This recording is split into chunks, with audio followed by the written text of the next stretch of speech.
Bonjour à toutes et à tous et bienvenue sur la chaîne YouTube de RMC Sport Combat. On est ravi d'accueillir aujourd'hui Monsieur Kevin Jousset qui va faire son troisième combat à l'UFC. Ce sera ce 11 mai à Saint-Louis contre l'Américain Jared Gooden. Comment ça va, Kevin?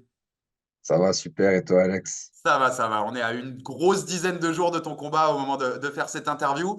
La classique traditionnelle avant de rentrer dans d'autres questions, mais la prépa s'est bien passée. Prêt à ce troisième défi à l'UFC contre Jared Gooden? Ouais, ouais, carrément. Bah, moi, de base, tu sais, je voulais combattre plus tôt. J'ai essayé d'être sur la carte en mars, sur la carte où Manon a combattu à Atlantic City. Donc, ça faisait un moment où je me préparais. Au final, ils m'avaient trouvé personne pour cette carte-là. Ils m'ont trouvé là cet adversaire en mai. Donc, nickel. La prépa était bien longue. Et j'ai qu'une envie, c'est de combattre et en découdre maintenant. Donc, ouais, j'ai hâte. Ah, je sais que tu avais combattu en septembre dernier tes débuts à l'UFC et puis en décembre dernier à Las Vegas. Là, ça fait un peu plus long entre les deux. Tu as t'as des fourmis dans les mitaines, Kevin? Ouais, ouais, ouais, c'est ça. Bon, l'entraînement, j'adore, mais bon, moi, ce que j'aime avant tout, c'est les combats, c'est la compétition en général. Et le but, c'est d'être le plus actif possible. Tant qu'il n'y a pas de blessure, voilà, je vais être actif. C'est comme ça qu'on progresse. Donc, voilà, j'aurais bien aimé combattre un petit peu plus tôt, mais au final, je me plains pas. Là, j'ai un bon adversaire où ça devrait être un beau combat, je pense. Et Saint-Louis, j'y suis jamais allé. Donc, c'est toujours cool de combattre dans une nouvelle ville où je suis jamais allé. Et ouais, voilà. Bon, on va commencer, t'ouvres le chapitre là-dessus, donc je vais commencer là-dessus, sur ton adversaire, Jared Gooden, américain très expérimenté pour le coup, qui avait fait un premier passage à l'UFC et puis qui était parti, qui est revenu à l'UFC. On connaît un peu ses carrières, voilà, c'est des gens durs au mal aussi et qui lâchent pas l'affaire dans leur carrière. Qu'est-ce que tu peux nous dire de lui? Qu'est-ce que tu connais? Voilà, qu'est-ce que tu as identifié chez Jared Gooden en tant que combattant? C'est un adversaire qui a pas peur d'en prendre une pour en rendre une. Je pense que c'est un combat un petit peu piège dans un sens où techniquement, je pense que je suis au-dessus. Par contre, faut faire gaffe dans le sens où, comme je dis, c'est le genre de mec, il a pas peur d'en prendre une et faut pas forcément aller à la bagarre. Faut réussir à rester très tactique pour pas prendre de dommages qu'il n'y a pas besoin. Et voilà, il a pas mal de KO, donc faut faire gaffe, va falloir rester focus tout le combat. Mais ça va, je sais faire. Voilà, je vais juste respecter le game plan et ça devrait bien se passer, espérons. Ouais, tu le disais, il a 11 KO en carrière, 8 soumissions, 5 décisions. Donc, c'est quand même quelqu'un d'assez complet. Qu'est-ce que tu as identifié d'où il faudra le plus se méfier contre Jared Gooden? C'est ce côté je peux en prendre une pour en rendre une dont tu parlais?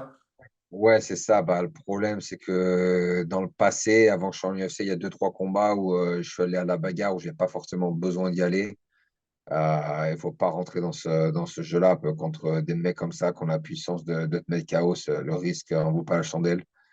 Donc, clairement, respecter le game plan. Après, voilà, tu sais jamais comment ça va se passer jusqu'au jour du combat. Et ouais, on a pas mal analysé comment il set up ses attaques, qu'est-ce qu'il fait pour être offensif et tout ça. Et on va essayer de le stopper le plus tôt possible. Je disais, c'est quand même quelqu'un d'expérimenté. Je regardais, c'est marrant, t'es un peu mieux classé que lui sur Tapology, il est un peu mieux classé que toi sur Fight Matrix, donc c'est dans les mêmes eaux. Pour toi, c'est le bon adversaire là, à ce moment-là, tu vois, de ton parcours à l'UFC? Ouais, ouais, c'est mon troisième combat UFC maintenant. Je pense que le combat que j'ai eu avant contre le Chinois en décembre, Song Kenan, était meilleur sur le papier, mais c'est pas un sport où ça fonctionne comme ça. C'est un sport où chaque style fait que tu vas avoir plus ou moins de difficultés. Donc, ouais, je pense que c'est un bon combat qui va me faire progresser sur plusieurs aspects. Et ouais, c'est un match-up qui me fait plaisir parce que je pense que ça va être un combat qui va être très bien regardé pour les fans. Et si j'ai la performance que je souhaite avoir ce soir-là, ben, je pense que l'avenir sera très bien. Donc, je suis content d'avoir un adversaire comme ça. J'espère avoir une belle victoire et au moins, on sera sur une belle lancée pour l'UFC Paris un petit peu plus tard dans l'année. C'est marrant, tout à l'heure, tu disais, avant l'UFC, il y avait les combats, j'allais un peu trop à la bagarre. On a fait notre première interview il y a à peu près un an, Kevin, puisque c'est le moment où tu as pris ta deuxième ceinture à HEX avant d'arriver à l'UFC. Comment tu juges ton évolution de combattant en un an? Tu vois, tu disais avant, par exemple, j'allais plus à la bagarre. Tu sens que tu as beaucoup progressé là sur cette année avec ces débuts à l'UFC? Ouais, ouais, ouais, ouais, j'ai beaucoup progressé. Je pense que je progresse combat par combat, mais en fait, c'était surtout que j'ai l'impression qu'en combat, j'ai pas montré 20% de mes capacités. c'est ça où, c'est pour ça que je veux combattre aussi au maximum, parce que je me dis, putain, c'est pas possible, je n'ai même pas montré 20% de ce que je peux faire vraiment. Et du coup, voilà, mais je pense que combat après combat, j'en montre de plus en plus. Je pense que sur mon dernier combat, j'ai eu une belle performance contre un mec qui était bien expérimenté. Et sur ce combat-là, j'espère pouvoir montrer de nouvelles choses et montrer que je peux être au-dessus de ces mecs-là. Sur cette année-là dont je parlais, tu as un point sur lequel tu sens que tu as progressé plus que les autres, si tu devais tu vois, en citer un. Euh, je pense le fight IQ en général. Je comprends mieux comment gagner un round le plus intelligemment possible, on va dire. Un combat, surtout quand tu es à ce niveau-là où c'est très difficile de finir les gens et que le combat peut durer 15 minutes. Il y a des fois, il faut savoir gagner le round d'une manière où tu veux pas forcément aller. Ça peut être sur du catch control, ça peut être du grappling, ce genre de choses. Mais voilà, savoir gagner des rounds qui sont serrés ou montrer au juge que tu mérites de gagner le round, surtout qu'on sait comment les combats sont jugés. Parfois, c'est un petit peu, on se demande si les juges regardent vraiment le combat ou pas. Donc voilà, je pense que le fight IQ, c'est quelque chose de très important. Et je pense que ouais, j'ai progressé à ce niveau-là. La gestion du combat, même de façon globale, en fait. Ouais, exactement.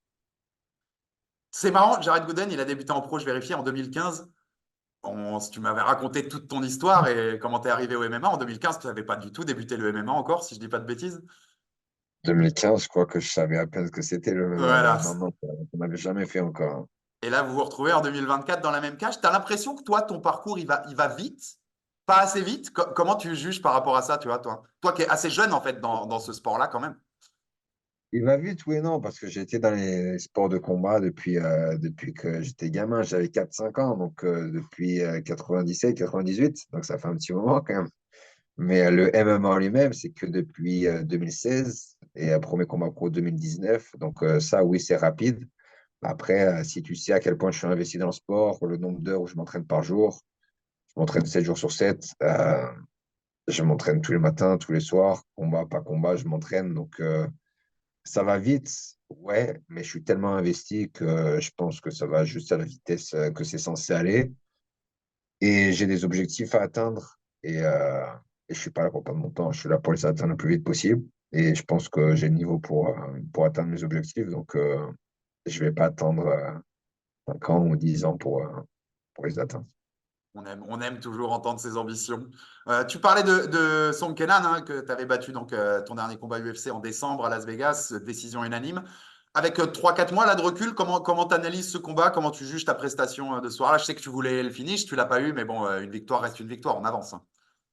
Ouais, ouais, ouais, bah écoute, je pense que la performance en elle-même elle était bien. J'ai montré des compétences différentes de ce que j'ai pu montrer auparavant. Ça s'est bien passé, donc content du résultat en général. Après, ouais, comme tu as dit, j'étais un petit peu déçu de ne pas voir le finish.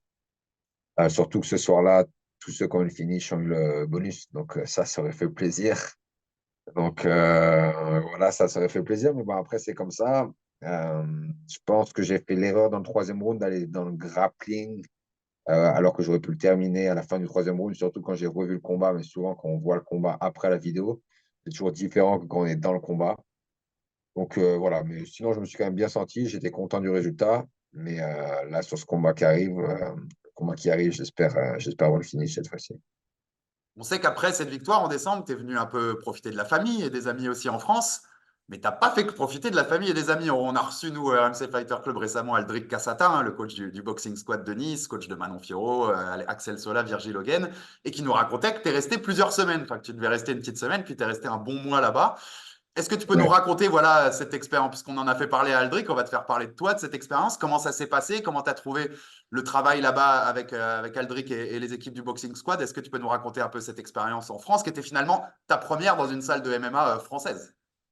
Ouais, exactement. Bah, au final, ouais, j'y suis resté. Du coup, j'ai passé Noël en famille.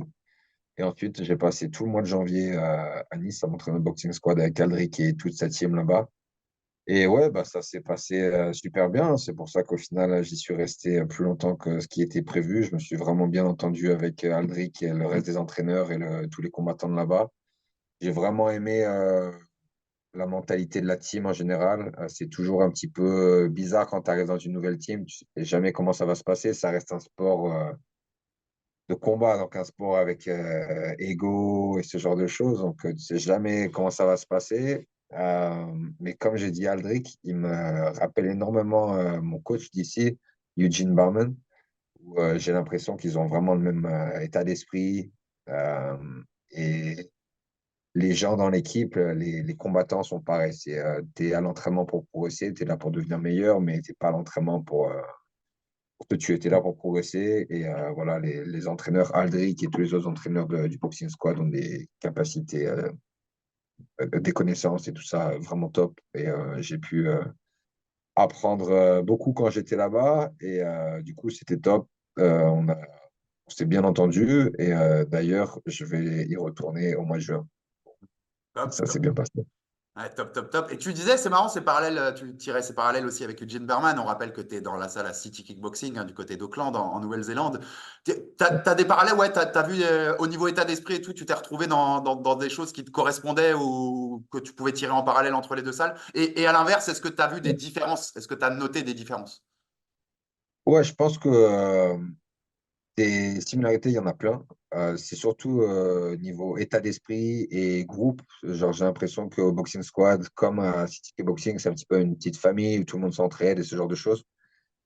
Et ça, je pense que c'est souvent dû au head coach, donc Aldric Canis et Eugene à Auckland. Je pense que le head coach, c'est lui qui crée vraiment ce tempérament dans l'équipe. Donc ça, c'est vraiment quelque chose qu'ils ont en commun. Et après, les différences, c'est juste qu'ils ont comment dirais-je, des qualités techniques différentes. Euh, Aldric est plus sur un certain domaine du sport, Eugene est plus sur un autre domaine du sport. Et les deux sont vraiment des masters de leur domaine. Donc pour moi, c'est top, vu que c'est des domaines différents. Moi, ça me permet vraiment d'apprendre au maximum. Ouais, notamment, on sait Aldric, le côté cage control aussi, lutte en chaîne, chaîne wrestling, Exactement. plutôt Gene Barman, Exactement. bien sûr, connu pour le striking aussi. Toi au final, c'est parfait parce que tu prends le meilleur des deux mondes. Ouais, exactement. Bah, c'est ça, hein. C'est pour ça, je me plains pas. Ça s'est bien passé. J'ai appris énormément quand j'étais là-bas. J'étais vraiment satisfait d'avoir Aldric qui m'accueille. Et voilà, je me suis bien senti. Et comme je t'ai dit, j'y retourne en juin, là, pendant quelques semaines encore. Donc voilà, c'est que ça s'était bien passé. Et j'ai hâte d'y retourner, de continuer d'apprendre d'Aldric et du reste des entraîneurs. Et j'ai deux dernières petites questions par rapport à ça. C'est est-ce que, parce que je sais qu'on avait parlé ces derniers mois, tu avais dit c'est pas forcément un truc tout de suite, mais qu'à terme, peut-être que tu reviendrais t'installer en France, notamment pour la famille, les amis, tout ça. Est-ce que tu t'es déjà dans l'idée de te dire bah, peut-être que le boxing squad sera mon club à ce moment-là si je reviens en France? Et deuxièmement, si tu combats à Paris, on va y venir, à l'UFC Paris, parce que je pense que c'est un de tes objectifs, est-ce qu'Aldric serait potentiellement dans ton coin, tu vois, avec peut-être des gens de City Kickboxing aussi ou pas du tout? Ok, première question. Si je rentre en France, bah déjà, je sais pas si je vais. Enfin, je rentre en France après ma carrière, ça, il y a de fortes chances. Pendant ma carrière, je sais pas, mais je pense qu'il y a de fortes chances que je fasse beaucoup plus d'allers-retours que ce que j'ai pu faire ces dernières années. Donc, comment je vais euh, séparer mon temps, j'en suis pas sûr.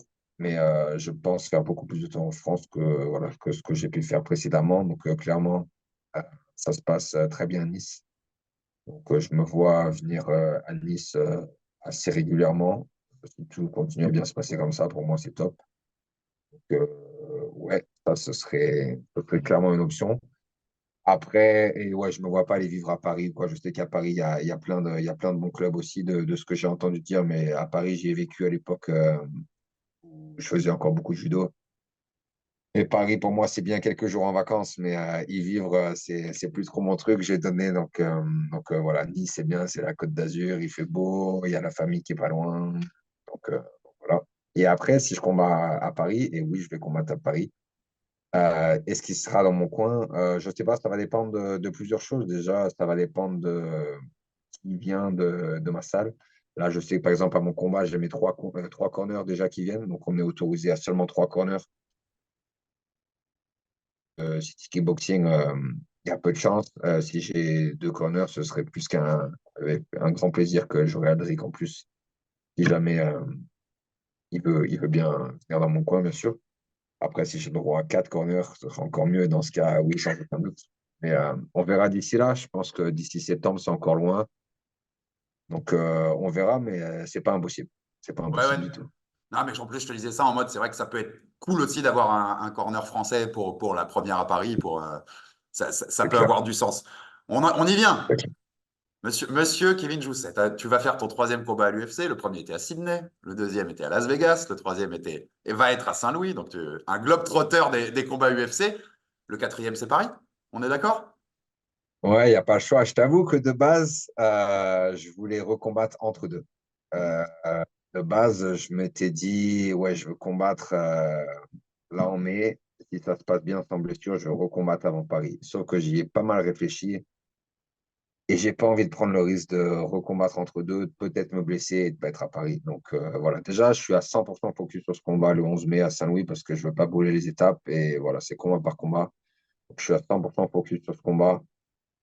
Mais une fois que ça se sera passé, j'attendrai Paris. Je voudrais pas prendre le risque de me blesser avant et de pas pouvoir combattre devant mon public. Donc, non, clairement, combattre à Paris, c'est l'un des gros objectifs que j'avais pour cette année 2024.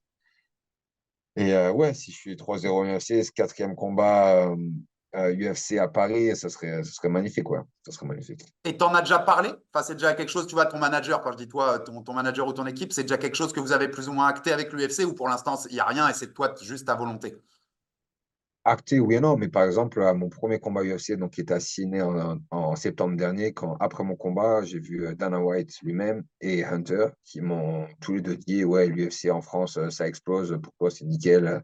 Dès que l'UFC rentre en France, c'est sûr qu'on te mettra sur la carte. Donc ça, c'était déjà l'année dernière après mon premier combat.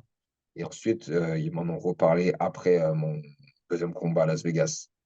Donc clairement, je sais que pour eux, ça les intéresse de mettre sur la carte en France. Et bon, pour moi aussi. Donc je sais qu'ils vont mettre dessus. Ouais. T'as hâte? T'as hâte quand même de faire ta première devant le public français? Ouais, ouais, ouais, ouais, de ouf. Je t'avoue que là, j'essaie de me concentrer à 100% sur Hmm. mon truc parce que je sais que le sport va vite et que voilà, je veux pas griller les étapes comme j'ai dit précédemment. Mais bien sûr, j'ai hâte de combattre. J'ai jamais combattu en MMA en France. Donc voilà, je l'ai vu à la télé, j'ai vu l'ambiance. Je reçois des messages de Français au quotidien qui me soutiennent et ça fait vraiment chaud au cœur. Et ouais, combattre devant ma famille, mes potes et les fans du sport en France, c'est clairement un objectif que j'ai. Donc ouais, j'ai hâte, ouais, c'est sûr. C'était marrant, c'était ma question d'après, tu as commencé à y répondre, mais je me demandais, puisque tu es, toi, littéralement à l'autre bout du monde, du côté de la Nouvelle-Zélande, à quel point tu ressens le soutien déjà du public français? Tu as beaucoup de messages, est-ce que tu as des marques de soutien qui t'ont surpris parce que tu t'y attendais pas? Comment ça se passe cette relation avec le public français à distance? Ouais, bah, de plus en plus. Depuis que j'ai signé à l'UFC, j'ai reçu beaucoup, beaucoup de messages de leur part, ça c'est clair. Avant l'UFC, j'en recevais un petit peu, mais beaucoup moins parce que, bien entendu, je commençais dans une organisation ici où les gens en France ne connaissaient pas. Mais depuis que je suis en UFC, ouais, j'ai reçu beaucoup, beaucoup de messages. Donc, ça fait vraiment chaud au cœur. Et beaucoup, beaucoup de messages disant on a vraiment hâte que tu combattes en France et tout ça. Donc, ouais, vous avez hâte, mais moi aussi, j'ai hâte. C'est un sentiment partagé, c'est Ouais, clair. c'est clair, c'est clair, C'est, c'est clair. toi, tu le disais là, tu vises ce 3-0 et on se concentre sur Jared Gooden.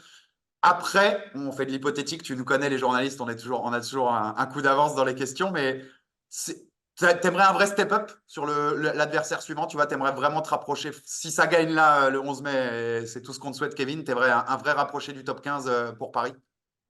Ouais, bien sûr. Bon, le but, c'est de continuer de monter les échelons. Comme je t'ai dit, j'ai des objectifs à atteindre et atteindre le top 15, c'est clairement l'un de mes objectifs qui arrive rapidement. Donc, ouais, ouais, c'est l'un des objectifs. Après, moi, peu importe qui vont me donner, ça m'est un petit peu égal pour être honnête. Mais je pense que de toute façon, si je suis à 3-0 et que je combats ensuite dans mon pays, je ne les vois pas me donner quelqu'un tu vois, qui est inconnu. Je pense que ce serait le moment de me donner un nom un petit peu plus gros. Et voilà, la plupart des mecs, ils diraient pas non à quoi venir combattre en France. Bon, pour la moitié de leur paycheck, je suis pas sûr, mais bon, c'est comme ça, c'est le deal. Donc voilà, ouais. Combattre un plus gros nom ou proche du top 15, ce serait top, ouais. C'est annoncé, la moitié du chèque seulement quand on va affronter Kevin à Paris. C'est annoncé. Je voulais juste deux petites dernières questions. Merci encore, Kevin, mais pour ta dispo. J'ai vu aussi ces derniers temps, tu as développé ta chaîne YouTube, par exemple. Tu Ouais. as lancé ta chaîne YouTube. On sent que sur les réseaux, tu as un peu plus stratégisé tout ça. Est-ce que tu peux nous expliquer de ça? Est-ce que ça fait partie en fait d'un développement d'une carrière pro et que tu deviens de plus en plus pro et que tu sais qu'il faut créer une image aussi autour de toi? Ouais, exactement. Bah, merci d'en parler, Alex, c'est gentil. Et ouais, ouais, carrément. Bah, écoute, ouais, j'ai créé ma chaîne YouTube il y a pas très longtemps. Donc, ça s'appelle RJC si vous voulez suivre. D'ailleurs, en parlant de ça, j'ai mon caméraman qui me suit à Saint-Louis qui va être là toute la semaine. Donc, on va essayer de poster minimum une vidéo par jour pendant toute la Fight Week. Et ensuite, des interviews, sûrement aussi des interviews avec mes entraîneurs et même Carlos Hulberg, mon pote d'ici qui va combattre aussi sur la carte. Et voilà, donc vous allez pouvoir voir la Fight Week de l'intérieur sur ma chaîne YouTube RJC. Donc essayez de suivre ça. Et j'ai aussi créé mon site internet rjc.com où vous pouvez d'ailleurs retrouver ce t-shirt. C'est bien, je fais de la pub en même temps. Donc voilà, si vous voulez aller prendre un t-shirt, n'hésitez pas. Pensez à m'envoyer une photo après. Ça me fait toujours plaisir de voir les gens qui le portent. Et ouais, non, voilà, je pense que ça fait partie du boulot. Combattant UFC, je pense que voilà, l'important, c'est de gagner ses combats, bien entendu, et de faire le spectacle. Mais je pense que montrer un petit peu sa journée au quotidien, les gens, ils aiment bien voir ça, et ça peut donner plus de sponsors au fur et à mesure, et ce genre de choses. Donc voilà, j'essaie de jouer le jeu correctement. Et c'est marrant pour tous ceux, parce que dans notre première interview, ça avait déjà été le cas. Quand Kevin dit journée, c'est le voyage, c'est pas la journée. Ouais, Quand il dit journée, c'est pour suivre son ouais. parcours, son voyage dans le Désolé, MMA. je parle plus souvent anglais que français, du coup, je me confonds de temps en temps, mais ça va, Non, vous avez compris. c'est normal, c'est pour le clin d'œil. Mais justement, ouais, tu as pris conscience qu'en fait, ça allait au-delà de la cage, tu vois, que dans ces sports de combat qui deviennent Ouais. mainstream, qui explosent notamment en France, hein, chez toi, il y a la nécessité de faire tout ce boulot à côté, en fait, c'est ça? Ouais, bien sûr, et même, tu vois, tu as des combattants, j'ai pas de nom en tête, mais il y a des combattants qui sont pas forcément au niveau de certains athlètes, mais qui sont plus connus grâce aux réseaux sociaux, grâce à leur chaîne YouTube et tout ça, parce qu'ils sont juste très très bons sur les réseaux sociaux. Moi, clairement, les réseaux sociaux, je suis assez mauvais. C'était clairement pas mon truc, mais je m'y mets parce que voilà, ça fait partie du boulot, c'est la partie du boulot où je suis pas très bon, mais voilà, j'essaie de progresser euh, et je m'investis beaucoup plus dans ça et j'ai eu des bons retours. Donc voilà, mon caméraman et l'éditeur, ils sont très bons, ils font du bon boulot. Et après, voilà, je reste naturel, hein. Si les gens les aiment bien, c'est cool. Si les gens les aiment pas, c'est cool, hein. Je vais pas me changer pour qui que ce soit. Donc voilà. Par rapport à tout à l'heure, quand tu disais j'ai hésité à prendre un combat avant Paris, après mai, est-ce que c'est la date de Perth qui t'a fait un peu hésiter? Non, On sait qu'il y a un non, pay-per-view en ça août fait en trop, Australie. ouais. Non, trop proche, mais je pensais pourquoi pas l'Angleterre en En juillet, juillet. Hmm. parce que si je dis pas de bêtises, c'est à 10 ou 11 semaines après Saint-Louis et c'est à 9 ou 10 semaines avant Paris. Donc c'est faisable.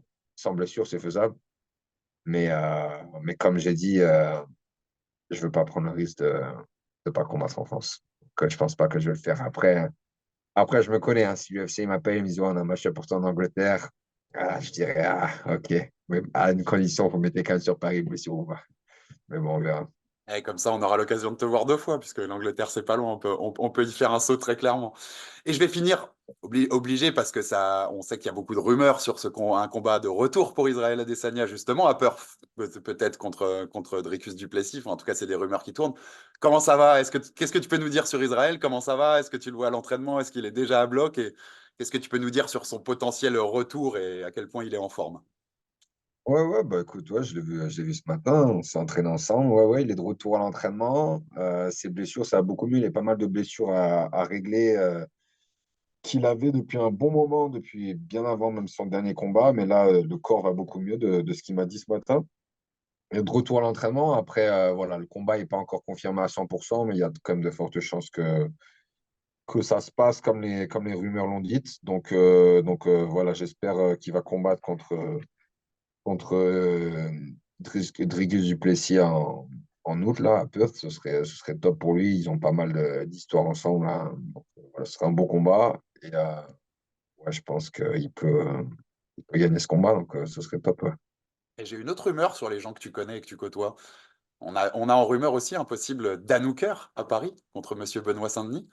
C'est Je me sans, demandais si tu allais me poser cette question, tu vois. sans dévoiler des trucs, mais tu peux nous dire des choses ou ça en parle un peu avec Dan ou pas du tout?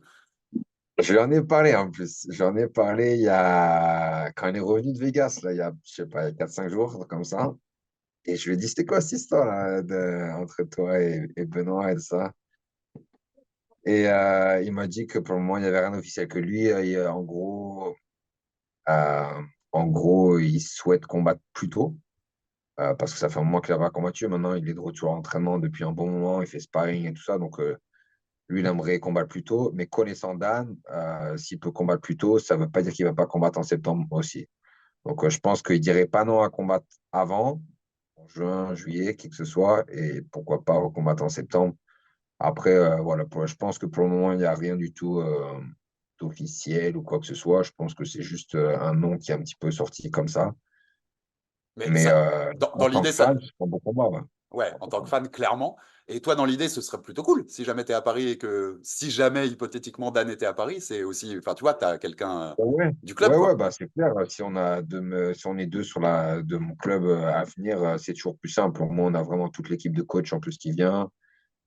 Euh, et même, c'est plus simple pour l'entraînement ici parce que du coup, Paris, je pense que j'arrive au moins 2 semaines en avance, voire 3 semaines en avance avec le décalage horaire. Donc, ouais, ce serait plus simple. Après, ça me fera un petit peu mal au cœur de voir les deux combats parce que les deux, je leur souhaite le meilleur. Mais après, voilà, c'est le sport et voilà, que le meilleur gagne. Hein. Le message est passé. Ramenez-nous le City Kickboxing à Paris le 28 septembre. Voilà ce qu'on veut. Kevin et Exactement. toute Et la bon, il a bande. toujours des beaux combats. Donc, je suis sûr que le public français adore le voir combattre et surtout contre Benoît qui fait toujours des grosses guerres. Ça sera un beau combat à regarder. Ouais, ça, c'est sûr. Ah, tu as une promesse de guerre écrite. Elle est signée déjà, c'est évident.